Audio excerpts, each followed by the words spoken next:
So as you guys know, I am a big fan of retro handhelds, especially the fake kind of bootleg consoles, but now companies are coming in with a official kind of product that I can't really call fake anymore because they're genuinely pretty good and they're manufactured for a specific reason instead of copying. So we've had the Bittboy, this little fella right here, a miniature Game Boy you could call it, but a lot of us asked for the advanced version, and that now exists. So this is what I like to call the Bittboy Advance, but its official name is the Bittboy Pocket Go, and it is similar to the Game Boy Advance. It's basically a handheld that you insert your SD card into, and it can play all kinds of ROMs, for example Game Boy, Game Boy Advance, SNES, Neo Geo, and it also plays PlayStation 1 games, so it says. So we're going to check all this out.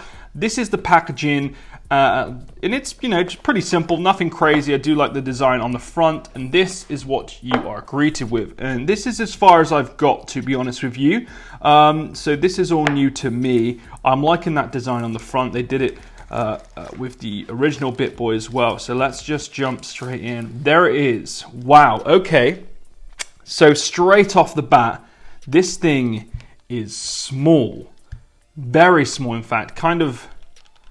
Wow, this is very, very portable. For those of you that are looking for something chunkier for the hand, like a Game Boy Advance, this is a little bit smaller and a little bit more lightweight than that. And it's kind of the same size. I think it's slightly smaller than the Revo K101. For those of you that are into your handhelds, that's another similar product. And what I do have over here is the Retro Digiboy. It's smaller than that as well. This is one of my favorite handhelds, but we'll see what the Pocket Go does.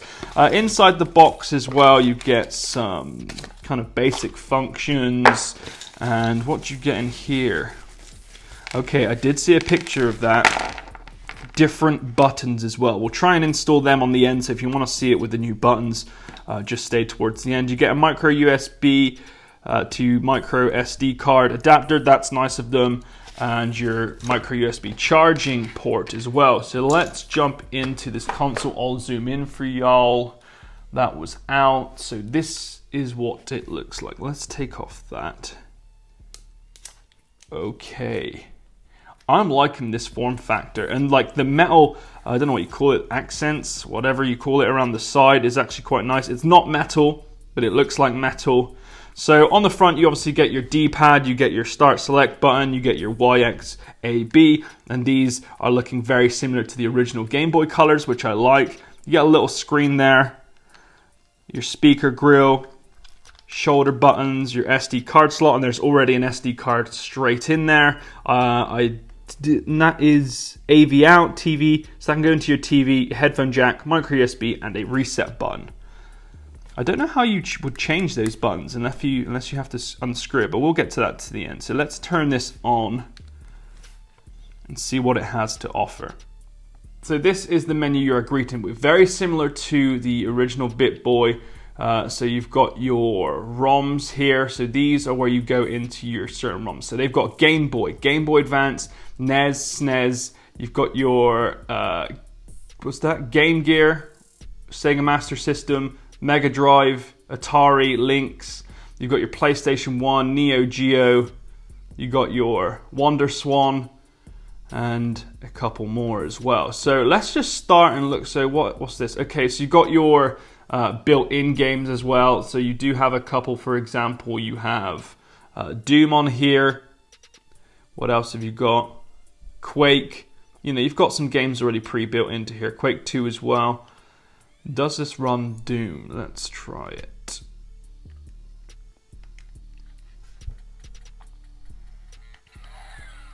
Yeah, it's running Doom, alright.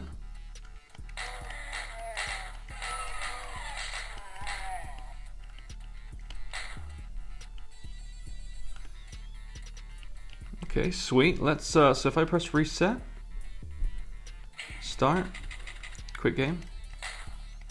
Let's see what else we can play. So if we go start to get out, let's go into the ROMs. All right, so let's try Game Boy. Now already, I'm noticing this is a very small handheld. So I don't know if you can see my fingers. That's how I feel naturally playing, like this. I can get to the shoulder buttons quite easily, but I feel like you need to play like this, with your fingers crunched a bit. And it's not the most comfortable, but you can definitely get, I reckon, an hour or so gameplay out of it before you start feeling a little uncomfortable. So let's jump into Game Boy.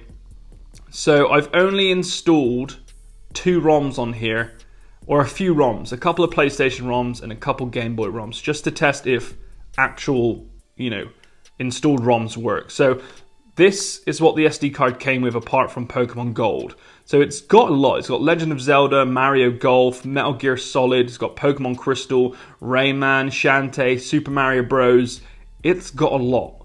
And I bet they work, but I'm going to try Pokemon Gold to see if this ROM actually works, because this is the one I installed.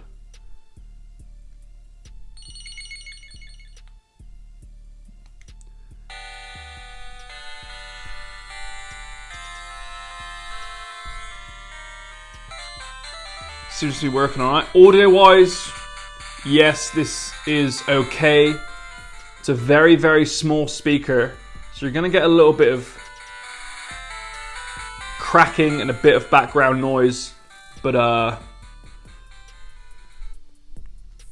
that I'll accept that because of the small form factor of this. And screen wise, very, very bright, and the viewing angles you probably can't see because my camera's being weird, are really good as well.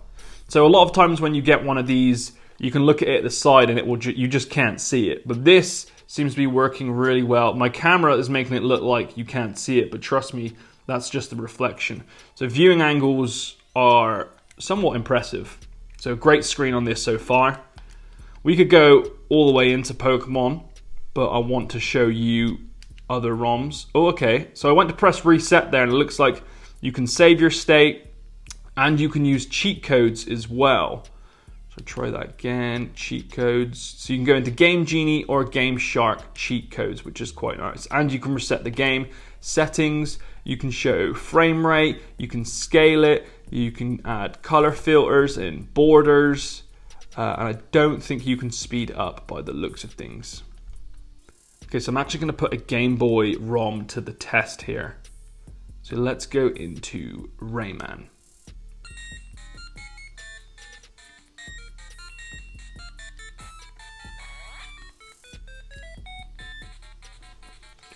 Yeah, that played perfectly fine.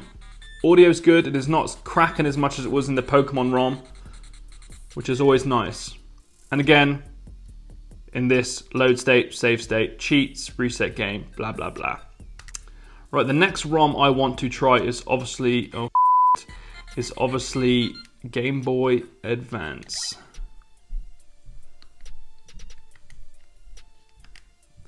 Now, this comes preloaded with Astro Boy, Castlevania, Dragon Ball, Golden Sun, Legend of Zelda, The Minish Cap, Mario Kart, Mega Man, Pokemon, Street Fighter, Super Mario, and a couple others as well. Now, you know me, big Pokemon fan. I installed Pokemon Red on here, so Fire Red, sorry. Let's try and open this one.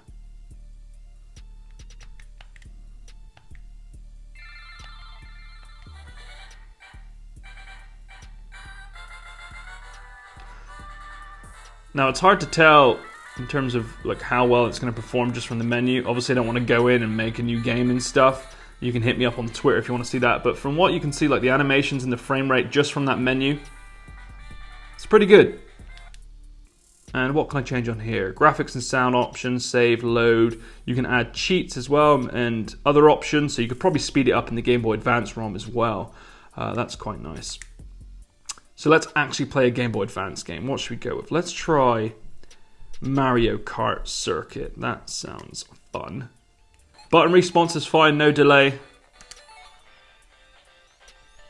But that was expected because it's $40. Have I mentioned the price yet? So if you get it early in the link below, you can get it for $40, but it will be going to $50 over the next few weeks, I can imagine. So pick it up soon and you get $10 off. And I'm already liking it, guys, I'm not going to lie. We'll have to test the PlayStation 1 ROMs, but let's go.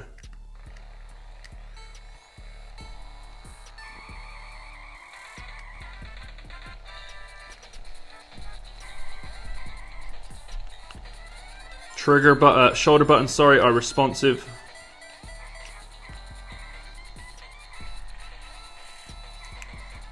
My reactions are not. Oh god. But I don't know if you can see, like, the screen's nice. It's playing well. The saturation and colors are good. In terms of playing ROMs, without doubt, perfectly fine. Some of you that are very specific and wanting great frame rates and no ghosting and no, whatever you call it, screen tearing, you might be a little bit more anal than me. I came fourth. That's embarrassing. So Game Boy Advance ROM, perfectly fine. Again, save states, cheats, etc. You could do all that. So let's come out. You got NES and SNES. What should we try? Should we try Legend of Zelda for you guys? I know some of you like that. Very popular game. Oh man, this is a crispy screen.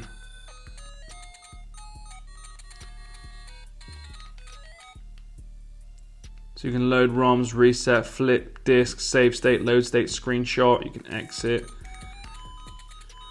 Oh, I'm definitely dead. Yep, they got me good there. That works, but the NES ones usually do, I'll be honest with you. No, I want to leave. Thank you. Right, now let's do what you've all been waiting for. Let's test out the PlayStation 1 ROMs. Now, I've had a bad history with PlayStation 1 ROMs and small handhelds like this because it's a lot for it to power. So I've installed a couple here. So we've got Crash Bandicoot Croc Legend of the Gobos, or Gobos, whatever you want to call it. Let's try Crash Bandicoot. Now let's see if this works. I'm expecting it to be not the best, but we shall see. Audio on this. So far so good actually.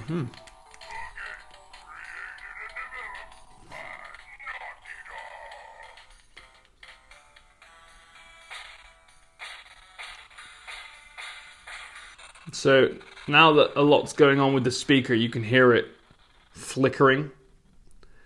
Maybe the output's just a little too much for this tiny little speaker. Yeah. And you can see the frame rate in the bottom. That was down by the 15s, 20s. But this is what you'd call a cinematic. So we'll see what the gameplay's like. Yeah, this ain't looking good, I'll give you that. Okay, so here it is.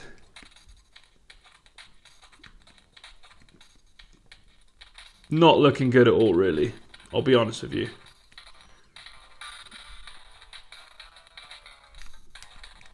Slowed down a lot. So, should we try Spyro the Dragon to see if it was just that ROM?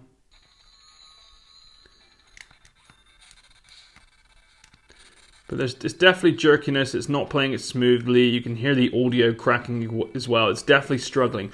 And I thought this would happen because this is such a small console. And to really power PlayStation 1 ROMs, it might need, you know... I just didn't think it would work. But yeah, not playing PlayStation 1 ROMs very well at all. Don't even hear the audio.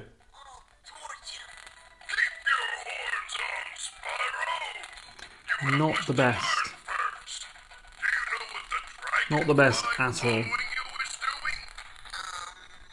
So I think that's everything I've shown you. Like, I could go into like Game Gear and Sega Mega Drive ROMs, but I'm 100% confident that this does that well, just like the Game Boy and the NES ROMs.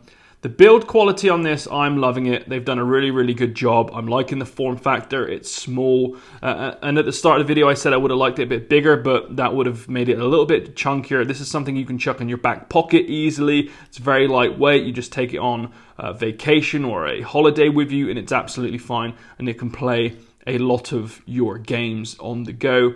And you can add cheats and save states.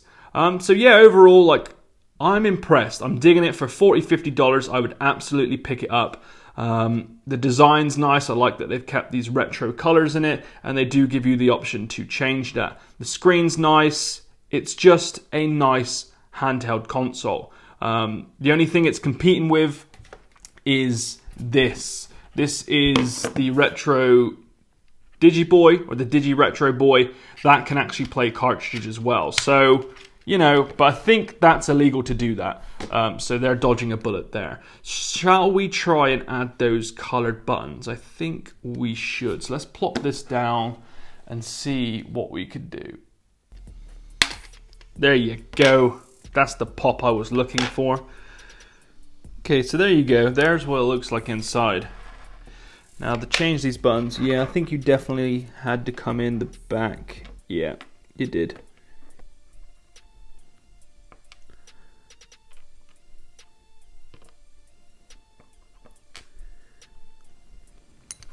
Yeah, I was going to put the blue in, but I think I'm going to keep it like that.